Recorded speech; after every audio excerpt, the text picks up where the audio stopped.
Eliud Ngare is a human resource professional, inspirational speaker, mentor and trainer. He is passionate about men and how men can live to fulfill their God-given purpose in all facets of their lives. His love for God, passion and commitment to living his best life inspires him not only to continue to candidly talk about his life, but also write about it so that the message of deliverance can be passed across far and wide and to many generations. He is the author of the book Born Dead, Alive in Him. He gives a personal encounter of his life, with vivid illustrations of his life and his near-death experiences in the hands of the devil. He shares his front seat perspective of his addictions to sex, drugs, alcohol, and crime. This book not only gives an account of his life, but most importantly, the saving power of God's grace. This book will inspire, motivate, and change your worldview and draw you closer to the great love of God. Good morning to you. My name is Catherine Mwangi. Welcome to Books and Blogs here from City Lodge Hotel at Two Rivers. We thank the management for granting us this beautiful space. On the show this morning is a gentleman whose story you'll have to listen to believe, but I hope you do because he's written a book about it. Eliud Ngare, welcome to the program. Thank you very much. You do not seem to be freezing like the rest of us. No. You're good. I'm brave in it. You're good. Yes. That's nice. So your story, Born Dead, Alive in Him. Just the title by itself says a lot. Yeah. When you say born dead, because every child comes out of the mother's womb alive, Yes. but you say born dead. Yeah, alive physically, you know. But the title comes from the book of Romans, Okay. chapter 6, where it speaks about being born dead in sin and then alive to God. So that's why the title came up. That's why the title came about. Okay, I'm glad you've clarified that. So it's from scripture. Yes. Yes. And it has to do with spirituality. Yes, Yeah. but it means more to you than just scripture. Oh, yeah. Yes, so Yes. let's share your story about the addictions that you've had to fight in your life. Well, being born dead spiritually meant that I was working for, let's say, the devil per se, because everything I did was out of the flesh. So growing up, I got into a lot of trouble, where I got to use a lot of drugs, Yes. alcohol. I usually tell people I lived like a poor rock star, you know, without the jets, the planes, Yes. the fame and all that, because I was abusing all sorts of drugs. But how did that begin? What's the beginning? What prompted that? Boredom. Wow, the things boredom can do. Exactly, transitioning from class, especially 8 to Form 1. Yes. It started about there. It used to take quite long. And you're very young. Yeah, Yeah. it's about 14, 15. And you know, that period takes quite like 3-4 months before you get to high school. Thank God for Matiani. It depends on when you were. No, yes, I'm talking about Okay. 1993, Okay. 92, 93. Yeah, So you had 3-4 months of idleness. Yeah. And that's where it started. that's where it started. Was there anyone who influenced you into it, or you just found your way? Just hanging with the wrong crowd. Hanging with the wrong crowd. Yes. I mean, it's a story everyone has heard or, you know, will Yes. hear about, but Yes. hanging the wrong crowd, Yes. people who are dropouts from school. So, and they were into these things. So I just found myself, you know, being like a macho young dude. Peer saying, pressure you know, into. exactly. Yes. Yeah. So at 14 years of age, you were introduced to drugs, and thereafter. It just spiraled out of control. You know, it snowballed. We started with smoking weed here and there. Then I went to school. There were people smoking weed in school. Oh my So I joined the crowd, Yes, you know, yes. and before long, I had the ropes down at, you know, I knew everything. So during holiday, I'd pack my own weed, carry it to school. So that's how it started. So the peddlers, the people who sell these things to the young people, Yeah. how do you know them? They're right outside the fence. From when I'm in school, they're right outside the fence. And in the neighborhood, they're everywhere. I grew up in Eastland, so Yes. it's prevalent. And it's not hidden. No? You know, no. Okay. Back then, it was like, people knew. Usiende pale. Yeah. People sell drugs there. Yeah. You know. Yeah. Yeah. And all this time you're doing all of these things and your parents had no clue No, at the none start. at all. Yeah. None at all. Until after Form 2, we went for drama festival somewhere and I got drunk and I got caught.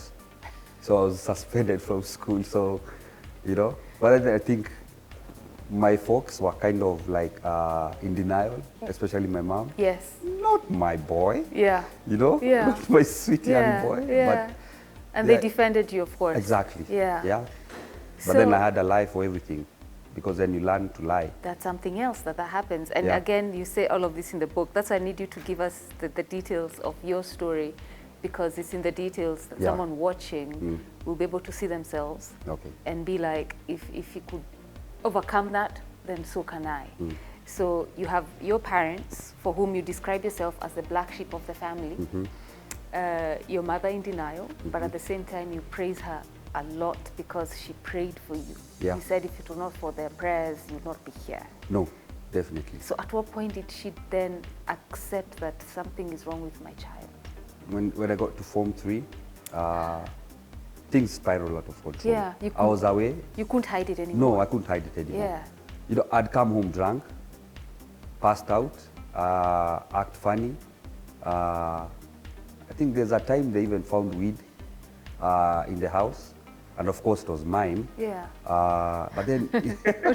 Of course, because your siblings were not into that. Exactly, Yes. you know, I was a odd one out. So it got really bad. Yeah. Yeah. But then I couldn't even take care of myself. I'd get sickly, my physical form changed. I got really skinny. I looked sickly by the time I'm finishing high school, you know. And then now in came the, you know, the tolerance with the weed and the prescription pills. Yeah. Then the tolerance now goes up high. Yeah. So you look for more hard Stronger, drugs. yes, Yeah. yes. That's how now we came to hashish and then heroin. You then actually cocaine. even did heroin as well. Yeah. Wow. I still have the tracks in my hands, so Where? sometimes Oh yeah, those Yeah. little bumps are the, you used to like, inject. Yeah, inject. And then we'd mix now. Even that was not enough. We'd mix with cocaine to get even more high. did you not fear? At that time, you know, you're only thinking about the next high. You're only thinking about how am I going to get my next fix? How am I Yeah. going to get my next fix? Yeah. You know? And it was all about partying. I see people, kids nowadays, going out and I'm like, oh man, Like this is nothing. this is how it was, you know? But that's how it starts, you know? Yeah. A small, then gets bigger and bigger and bigger, and before you know it, you have no control. Yeah. You have no control. And how did this impact your family and especially your siblings? I get a little bit emotional when I talk about that aspect of it, because in hindsight, I know how much I hurt them. I'd steal from them. When I'm drunk or high, I'd say anything that came, you know. Out of your mouth. Exactly, Yeah. you know. I'm sure I've insulted my mom. I've insulted my dad. I'm sure I've called my siblings names. I mean, my folks, my sisters would walk into the house and hold their handbags, you know? As in, And they're at home. Yes, exactly. Because there's a guy around who's a thief. And that's our brother. That's our brother, that's me, you know? So how did you then even manage to finish school? I think there was a motto back then, you just get a certificate.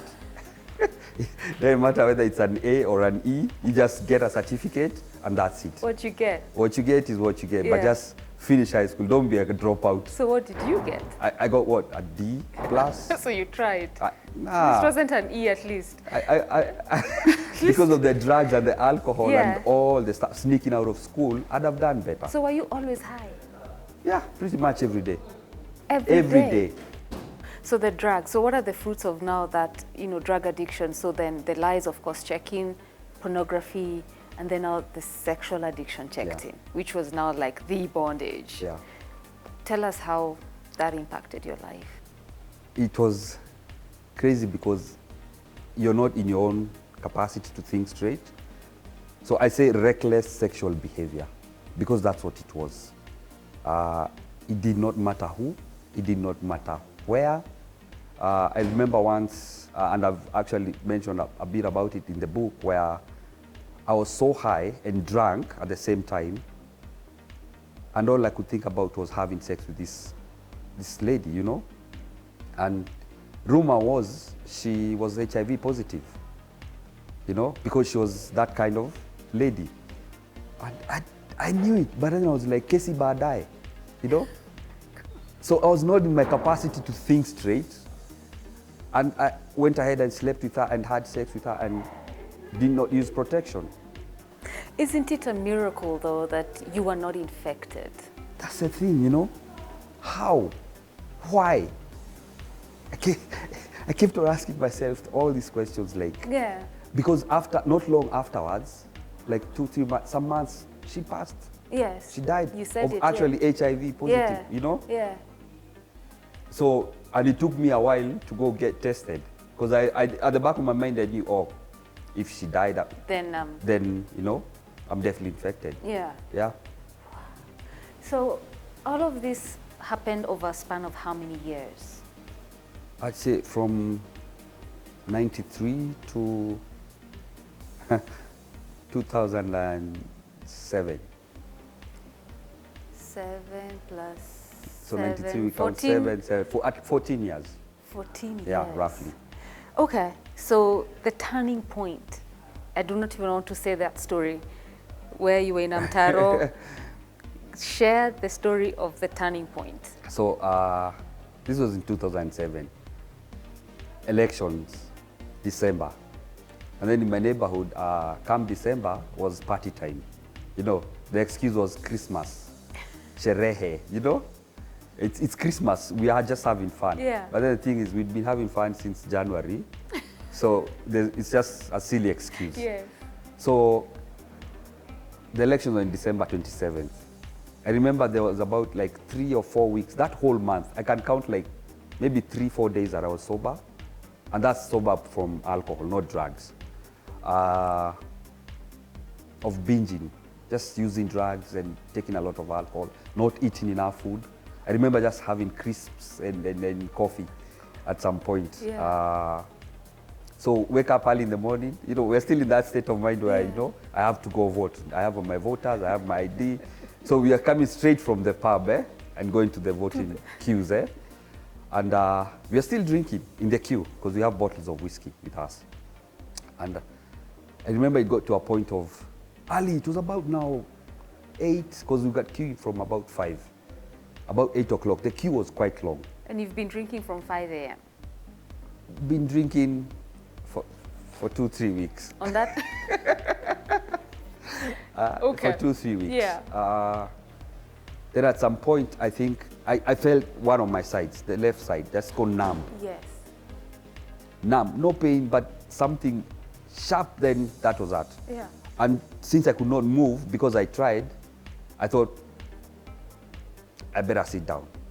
When I sat down, my life just flashed before my eyes. And I thought, okay, this is it, you know? I've always been singing and saying, you know, I'm not afraid to die. You know, Kwani, you only die once, you know? Kesi baadaye, Kesi baadaye. That was Akamoto, by the way. Kesi baadaye. Here was my Kesi right now. And, you know, the bravity I used to speak about, siogopi kukufa, I'm not afraid to die. Yeah. Then it's happening now. I remember the fear. I was so scared, like, At that time. at that time, I Yes. was very, very scared. I was like, this cannot be it. Yeah. I mean, just like that? No. You know? And having been raised in a Christian family, going to Sunday school, being baptized, confirmed, going for classes and all that, for some reason I remembered God. And it had been a while I hadn't gone to church or anything like that. For some reason I remembered God. And I remember just saying a small prayer. Because by now people were passing. Yes. And I could see, and I could, you know, I could see movement around me. Yes. Yeah. I remember even I told someone, hey, I'm right there, you know, Yes. in the queue. Yes. You keep on moving, but you just know I'm right Yeah. there. But then I prayed and I told God, you know what, if you just let me see tomorrow, I'm done with this. So at that point, you wanted to leave. At that point, I wanted to There leave. was no Kesi Badai nonsense at that point. My case was here, so I'm najitetea. You know, I'm like, I want to leave. So I asked God, you know, just let me see tomorrow, and then I'm done with this. Did you make him any promises? that was a promise. No more drugs, no more this lifestyle. Yes. I'm done with the lifestyle. Yes. You know, after a while, the feeling of the numbness passed, Yes. and I stood up, and I went straight back into my queue. The way you were dirty, There was dirty, I was smelly. I mean, you had to vote. exactly. You know, but then I was still drunk. I was still high. Yes. Here's the thing, we compromise and play so much with God. I told myself, and I told God, but see, I said tomorrow. So today I still have So today. today I still have today. Continue drinking as I went. Now here's the funny thing, I don't remember if I voted or who I voted for. That's the truth. You can't remember? I cannot remember exactly. I don't know if I can remember. But then, because of the many years of using drugs and alcohol, I'd get a lot of blackouts. So I'd go like 10 hours straight, not knowing anything. So I'd wake up the next day just to go hang out with my guys. Like the famous song goes like, Kwani jana kuliendaje? You know, just to find out what happened yesterday, because I have no clue. Yeah. I've woken up in police cells and asked the policeman who's taking my fingerprints, nimeshikiwa nini? You know, as in, it's that bad. It was at that level. It was at that level. So I'd get a lot of blackouts. Yeah. So I can remember up to the prayer. Right. You see, Yeah. and the way I know that is because when I woke up the next day, Yeah. because I went back to my mom's Yes. house, when I woke up the next day, the first thing and the only thing I could remember was that prayer. Wow. That was the only thing. Everything else is a blur, nothing, Nothing. zip, zilch. Were you able to keep your promise? I was. Yeah. But it was tough though. The it withdrawal was very tough. symptoms. For 2 days, 3 nights, 2 days, 3 days, 3 nights, I locked myself in a bedroom at my mom's house. And doctors don't even advise people to go cold turkey. That's when you have no medical help. You even said in the book actually. And these are those, after 14 years now, you Yes. can imagine, of putting this poison in your body, and now it's coming out. Yes. I You can would- actually die. Yeah. Yeah. The hallucinations, the nightmares. I mean, I'd be awake and hallucinate. You know, I'd sweat, I'd feel cold, I'd vomit, no appetite. Now I was sick kabisa completely. Yeah. But I knew it's something I had to go through. Yeah. For some reason, strength from somewhere just came and I had to go through the motions. Yeah. And even now, my mom, I think they were afraid, like, is this guy really alive? So they'd knock on the door, hey, and then I'd answer, that's it, okay, I'm here. You know, but then I'd wake up, get a glass of water, but then lock myself up. Yeah. That room was smelling so bad because I'd puke on the floor, it was so bad. Yeah. It was just a nasty, putrid smell. And I think there was a time I'd even have hallucinations of things coming out of me, Wow. you know? Like spirits. Like spirits or some dark, some cloud, you know, Yeah. smoke or something. Yeah. I don't know if it was a hallucination, but that's what was going So on. after 4 days, 3-4 days, yeah, you resurrected. I resurrected. Wow. So when I came out of the room, because it was like a rebirth, you know, Yes. I came out of the room and I was like, okay. You knew it's over. Yeah, I knew, and I knew. I'd made that promise to God. I'd seen the day. There was no way I was going back, you know? So it was my job now to fight and avoid the company. If they were leaving to go to the pub, I'd leave and go back home. Right. So we'd separate at that point. Yeah. But then after months, I'd never told anyone No. that I've stopped or anything. It just spoke for itself. For itself. My actions They spoke. could see exactly. yes. Yeah. So the turning point happened. You went cold turkey. You got your deliverance, and then the rebuilding of your life Wow. to the point that you even got married. Like you convinced a woman to marry you. After all that, After all of that. yeah, What did that take? to God. My sister had been going to church. She just introduced me to the church, a program there that goes on in church, you know, out of boredom, because now, you know, I This had boredom this thing. boredom is very bad. Idleness, it's not a good thing. Yeah. So I decided, you know what, I'll go check it out once a week for 10 weeks. How can it hurt, you know? So I went. And after the first day, I was like, you know what, it's something I'd like to pursue. And to that, I I started finding balance, getting a foothold about my life. Finished college, went to campus, did that. I mean, I even started serving in church. So, I mean, it had to take God. I'm waiting for the part where now you met your wife. Hello. It had to take God. So when I was serving in church, she was also serving in church. In the same program that I was serving. The same program that I went to, I went back to serve. She was serving also there. And it was during the meetings I just saw this lady and I was like, wow, you know? And for some reason, beginning of that year, I started praying for a wife. I don't know where that came from. Actually, it's a funny story because a friend of ours had the hots for her. But now in his funny games of trying to be funny and he introduced us. And you crossed. And then, you know, I'm from the hood, man. We don't waste time. We don't play. He didn't know you. Yeah, we don't play. So immediately I was like, you know what? This is my chance. She's the one, and that was that. So actually I told her, I remember in our first date, I told her, I'm not here to date you. I'm actually here to court you. You know, and because of that, I'm just gonna tell you everything. So we had those sessions afterwards of where history had to, you know, everything on the table. Yes. So I told her everything. Yeah. I hid nothing. As in, if we were going to get married, I don't want anything coming from the woodworks after 5-10 years down the line. Yeah. So I said everything, and she accepted. She accepted you as you are. As I was, you know. My God. And what a woman. exactly, you know. I'm amazed up until this day, as in how.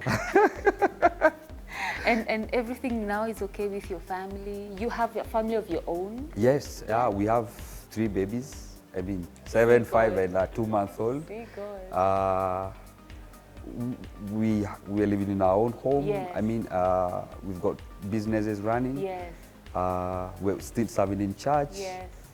With my folks, I mean, it's amazing. From back in the neighborhood, people would look at my family, and especially my mom, who is a staunch PCA woman, and everybody knew, with so much disdain and, you know. Because of you. Exactly. But now, women who used to look down at us because of me, and who used to hate what, you know, they'd see, actually now go to my mom, go like, hey, can your son come over and talk to my son? Can your son come and, you know? You're mentoring their children. Exactly. And these are women who are like, if I see you with that guy, you know? So now tables have turned. It's what God can do. Restoration. Yes, right what God can do. Yeah. You know? And then you wrote about it in this book, Born Dead, Alive in Him. And Eliud Ngari is generous and kind enough today to give out 2 copies of this book. This book has that story, what you've had him talk about, and more. You'll get more details. Of course, we could not like go deep, but we've tried to cover most of it. If you want a copy of his book, what you have to do is, from what you've had this morning, what has touched you and why?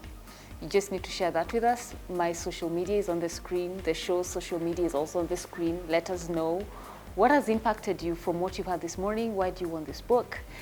And chances are, well, 2 of you get a copy. And thank you for giving it. Yeah. So what are you up to now? Raising the babies. I tell people I'm a full-time husband and father. I like that. So everything else just falls Umesikia.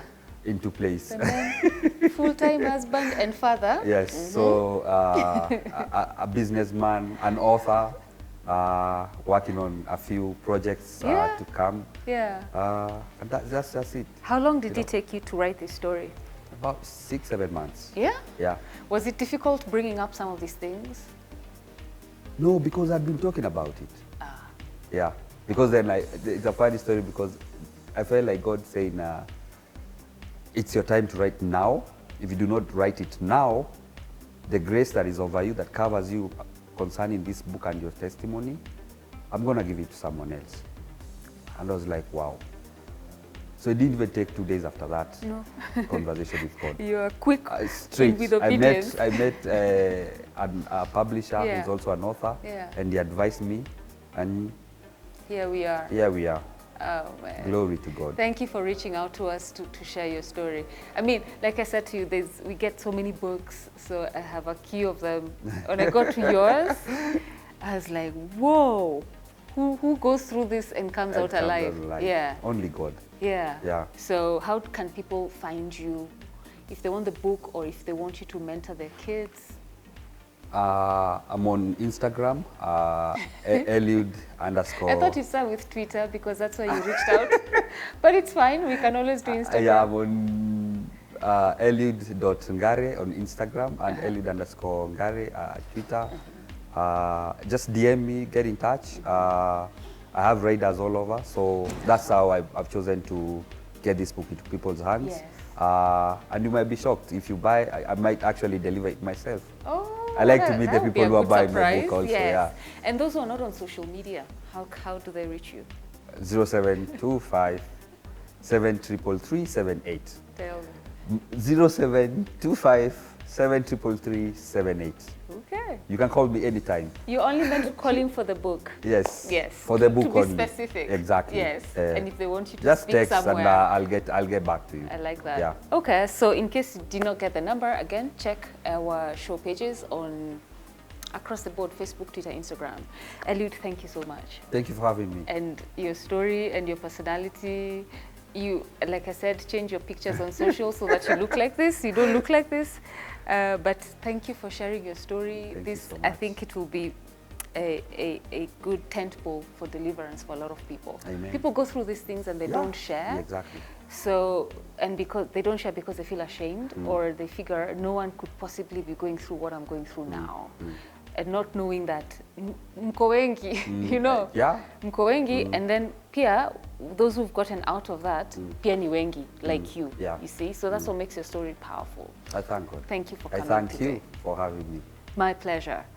We take a short commercial break. When we come back, we speak about freedom with Dr. Peggy Elliott.